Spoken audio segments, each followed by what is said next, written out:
Sokaktaki yaralı hayvanlar için ücretsiz ambulans hattı 153'ü arıyoruz arkadaşlar. İyi akşamlar.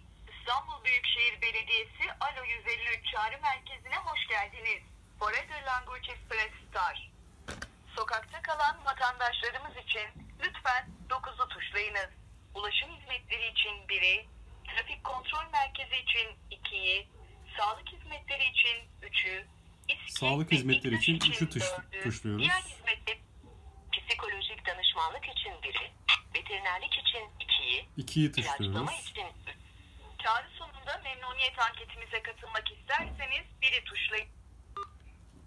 Sonunda 2'yi tuşladıktan sonra ilgili kişi size bağlanıyor. Bu hatla ilgilenen kişi size en yakın belediyenin sunmuş olduğu veteriner numarasını veriyor. Veterinerle görüşüyorsunuz, adresi veriyorsunuz. Yarım saat, 1 saat içerisinde hayvanı gelip alıyorlar. Ücretsiz olarak tedavi ediyorlar. Sonrasında aldıkları yere bırakıyorlar hayvanı ve size haber veriyorlar.